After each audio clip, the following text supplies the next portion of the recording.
This video is finding out about more on flipped learning. If you subscribe to John Bergman's site, Turning Learning on Its Head, you'll get updates, and he has a radio, and it's quite easy to just listen to the audio while you're working on the computer. So it's actually quite a good way of giving you information. But there's also videos. If you go to YouTube, you can find out more about flipped learning, look at the videos, the playlists, the channels, and of course this on YouTube. My ultimate goal, I guess, as a teacher is to help students become learners who can learn for themselves and by themselves. Now, one of the problems that I was guilty of. Now, I just wanted to share with you an audio that I thought was particularly interesting. And if I just go to the iTunes, and yeah, this one.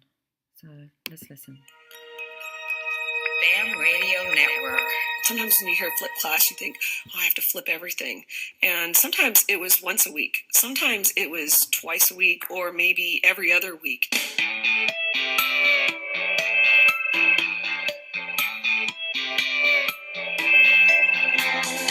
Hi, welcome to The Flip Side, Turning Learning on Its Head with John Bergman. Today I'm joined by Lisa Highfill. Lisa Highfill is an amazing teacher in California. So welcome to the show, Lisa. So Lisa, tell us about yourself and your experience with flipped learning.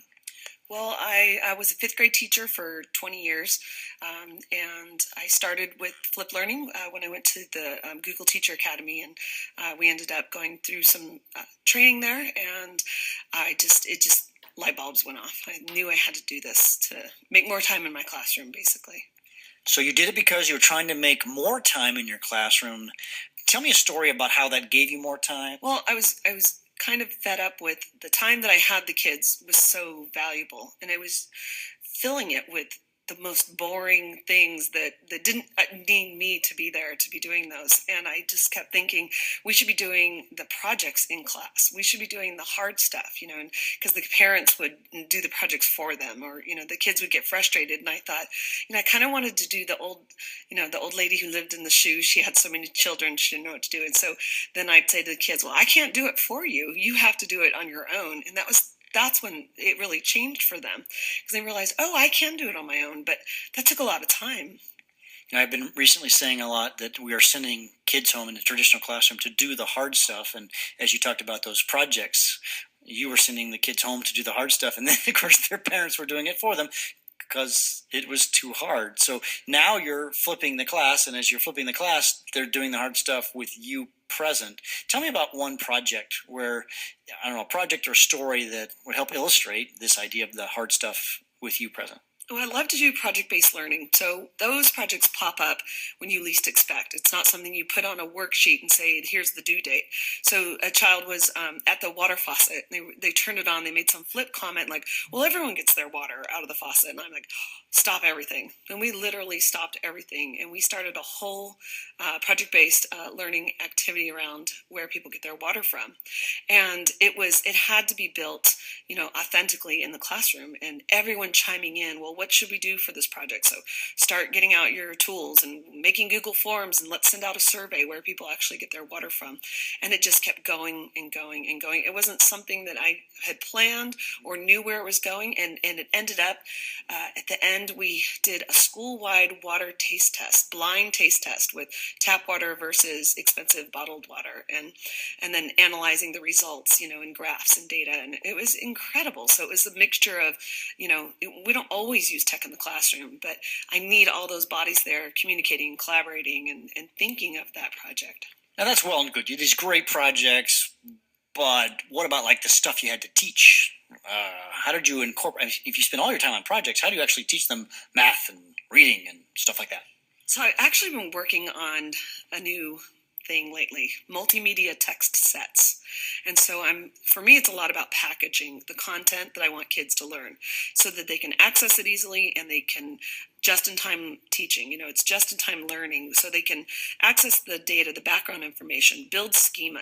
We had a lot of reading to do about water around the world, and so it was about pushing it out to them and their, inquiry-based learning, choosing the pieces they wanted to read from, and then sharing back what they know. And so it was gathering these materials, whether it be hard copy books in the classroom or links on a Google Doc, or it was a video lesson from me where I had to just flat out, here's what you need to know in order to take the next step. For example, how to make a Google form. I didn't want to take class time to go over that step by step, so I made a video of it.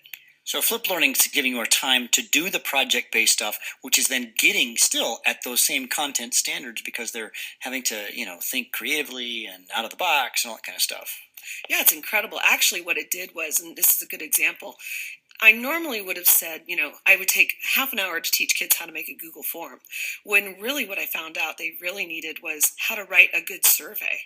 Because, 10-year-olds were saying, well, do you like water? I'm like, oh my gosh. So that was the teaching point. That was the part that we needed to discuss in class and write up a ton of questions. And they ended up with questions like, do you have a washing machine?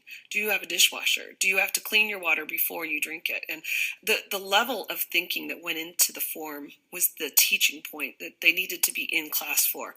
How to make the form I was so happy to offload that. That's great. So as a teacher is listening to this and she's interested in flipping her class, particularly at the elementary level, what recommendations would you have for her? I think the best thing to think about, sometimes when you hear flip class, you think, oh, I have to flip everything. And sometimes it was once a week. Sometimes it was twice a week or maybe every other week. There wasn't a set pattern to how I flipped. I kept thinking about what is it that I know I'm going to have to repeat this over and over again. And those were the times when I would just push record on my iPad because I knew half weren't listening, and that was a moment that they're going to always ask, I don't know how, I don't understand. And then I knew that was the lesson to flip.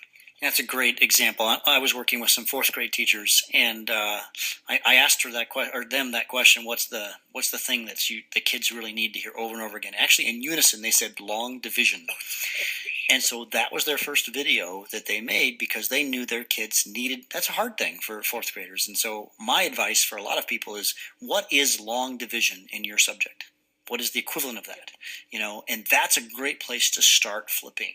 So any other words for the audience? Any other words? I think thinking out of the box, even with flipping, I've kind of ventured away from just doing videos and pulling together lots of content for kids, building background knowledge that I wanted them to have before they came into the classroom to do the project I wanted them to do. So it's kind of a new way I'm thinking about flipping my classroom. It's pretty exciting. That's cool. Hey, it's been great having Lisa Heifeld with us here on The Flip Side. Thanks for listening to The Flip Side with John Burton, who actually happens to be me. This program is produced by Accretive Media for the BAM